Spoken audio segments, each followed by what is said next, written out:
হাসিনার অপকর্মের হাতিয়ার বেনজির। বাপের বাড়ির কবরস্থানে মেয়ের মরদেহ দাফনে স্থানীয়দের বাধা।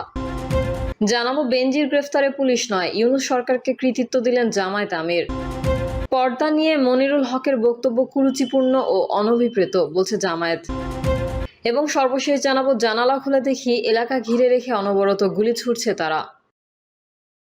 এতক্ষণ শুনছিলেন সংবাদ শিরোনাম, এবারে বিস্তারিত। তবে তার আগে অনুরোধ থাকবে আমাদের চ্যানেলটি সাবস্ক্রাইব করে বেল আইকনটি ক্লিক করুন। হাসিনার অপকর্মের হাতিয়ার বেনজির। হাসিনা সরকারের গুম খুন থেকে প্রাতিষ্ঠানিক অপকর্মের হাতিয়ার হয়ে ওঠেন বেনজির আহমেদ। দুর্নীতির মামলায় সেই সরকারের আমলে দেশ ছেড়েছিলেন সেই বেনজিরের নামটাই এখন দুবাই পুলিশের হাতে।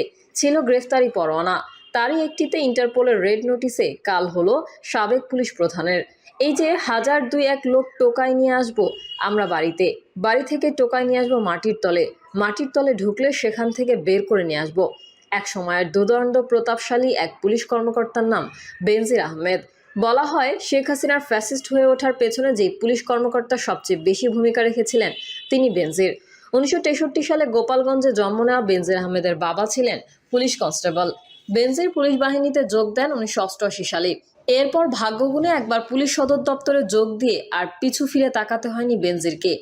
উত্তেজনা ছড়ানো ছাড়া, জঙ্গির মতামত ছড়ানো ছাড়া, সন্ত্রাস ছাড়া, কখনো জঙ্গিবাদ, কখনো ধর্মের ব্যাখ্যা, কখনো বা দেশসেরা আলেমদের বয়ান কিংবা নারী কেলেঙ্কারি কি করেননি বেনজির আহমেদ।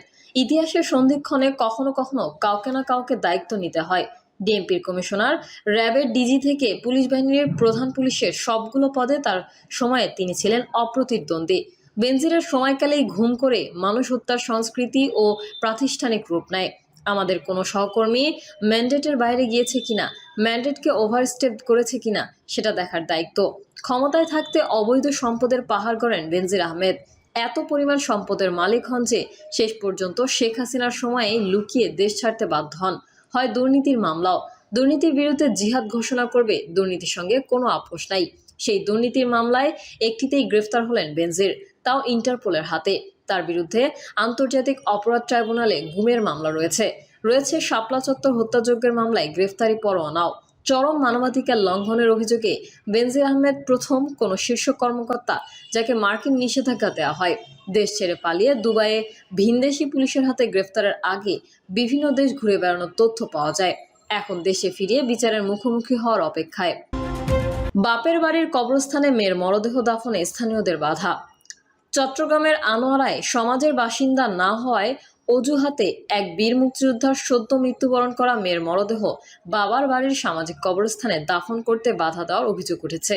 রোববার বিকেলে উপজেলার বৈরাগ ইউনিয়নের ফকিরখিল এলাকায় এই ঘটনা ঘটে।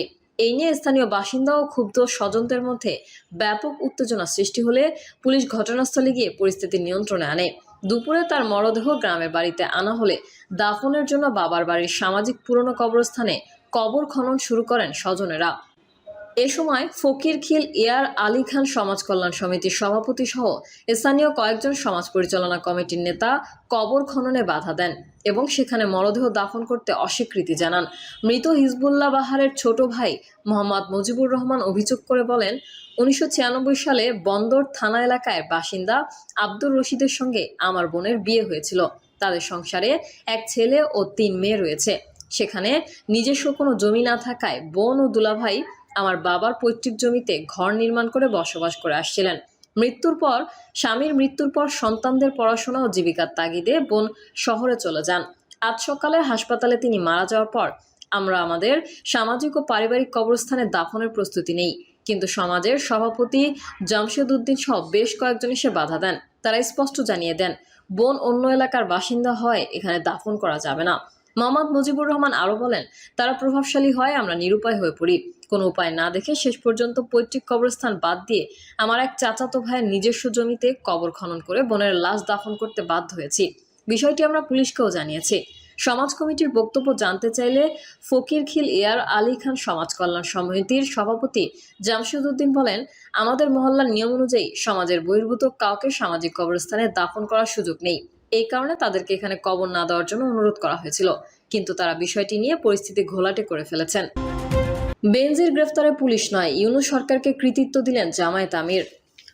বিরোধী দলীয় নেতা ও জামায়াতের আমির শফিকুর রহমান বলেছেন, পুলিশের সাবেক মহাপরিদর্শক বেনজির আহমেদকে গ্রেফতার দেশের পুলিশের কৃতিত্ব নয়, এটা ইন্টারপোলের কৃতিত্ব। তার বিরুদ্ধে ইন্টারপোলের মাধ্যমে রেড নোটিশ জারি বর্তমান সরকার করে নাই, করেছিল ডক্টর ইউনূসের সরকার। তবে বেনজিরের গ্রেফতার বাংলাদেশকে একটা অর্জন, কিন্তু তিনি দুবাইয়ের কারাগারে থাকবেন নাকি দেশে আনা হবে তা সরকারের সদিচ্ছার উপর নির্ভর করছে। রবিবার রাতে সিলেট সার্কিট হাউসে সাংবাদিকদের সঙ্গে মতবিনিময়ের সময় জামায়াতের আমির এসব কথা বলেন। জামায়াত আমির বলেন, বেনজির আহমেদের বিরুদ্ধে ইন্টারপোলের মাধ্যমে রেড নোটিশ জারি করেছিল ডক্টর ইউনূসের সরকার। এই সরকারের আমলে এসে বেনজির ধরা পড়েছে। অপরাধী যেই হোক, যত ক্ষমতাধরই হোক, যদি কেউ দেশ ও জাতির বিরুদ্ধে অপরাধ করে থাকে তাকে আইনের আওতায় আনতে হবে।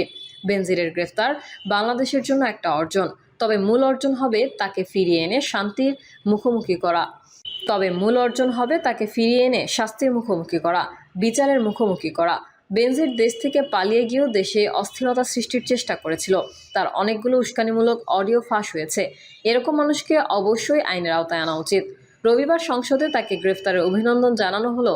আসল অভিনন্দন জানানো হবে তাকে দেশে ফিরিয়ে আনার পর। শফিকুর রহমান বলেন, হাদির হত্যাকারীদের এখনও ফিরিয়ে আনা হয়নি, ফিরিয়ে আনার কোনো লক্ষণও দেখতে পাচ্ছি না। এই নিয়ে কোনো উদ্যোগও নেই। হাদির হত্যাকারীদেরও দেশে ফিরিয়ে আনতে হবে। পদ্মা নিয়ে মনিরুল হকের বক্তব্য কুরুচিপূর্ণ ও অনভিপ্রেত, বলছে জামায়াত। জাতীয় সংসদে কুমিল্লা ৬ আসনের সংসদ সদস্য মনিরুল হক চৌধুরীর পর্দা এবং নারী সংসদ সদস্যের পোশাক ও ব্যক্তিগত স্বাধীনতা নিয়ে দেওয়া বক্তব্যকে আপত্তিকর, অবমাননাকর ও কুরুচিপূর্ণ আখ্যা দিয়ে তীব্র নিন্দা ও প্রতিবাদ জানিয়েছে বাংলাদেশ জামায়াত ইসলামী। বিবৃতিতে তিনি বলেন, পর্দা ইসলামের অন্যতম ফরজ বিধান। এই মহান ও পবিত্র বিধান নিয়ে জাতীয় সংসদের মতো একটি দায়িত্বশীল স্থানে দাঁড়িয়ে মনিরুল হক চৌধুরী যে ধরনের কুরুচিপূর্ণ ও অবমাননাকর মন্তব্য করেছেন তা অত্যন্ত দুঃখজনক, অনভিপ্রেত এবং মুসলিমদের হৃদয়ে চরম আঘাত হানার শামিল। তিনি বলেন, আমরা গভীর উদ্বেগের সঙ্গে লক্ষ্য করেছি যে ত্রয়োদশ জাতীয় সংসদের প্রথম বাজেট অধিবেশনের ষষ্ঠ দিনে বাজেট আলোচনা নির্ধারিত বিষয়বস্তু থেকে বিচ্যুত হয়ে জনাব মনিরুল হক চৌধুরী রাজনৈতিক প্রতিহিংসামূলকভাবে বিরোধী দল বাংলাদেশ জামায়াত ইসলামীর সমালোচনা করতে গিয়ে ২০০৪ সালের একটি পারিবারিক দাওয়াতের মনগড়া গল্প টেনে আনেন। এক পর্যায়ে তিনি উপস্থিত নারী সংসদ সদস্যদের ইঙ্গিত করে তাদের পোশাক ও পর্দা নিয়ে চরম আপত্তিকর ও ব্যক্তিগত আক্রমণাত্মক মন্তব্য করেন। একজন আইন প্রণেতার মুখ থেকে সংসদ অধিবেশনে এই ধরনের অশালীন ও অসংযুক্ত বক্তব্য কোনোভাবেই কাম্য হতে পারে না। মিয়া গোলাম পরোয়ার আরও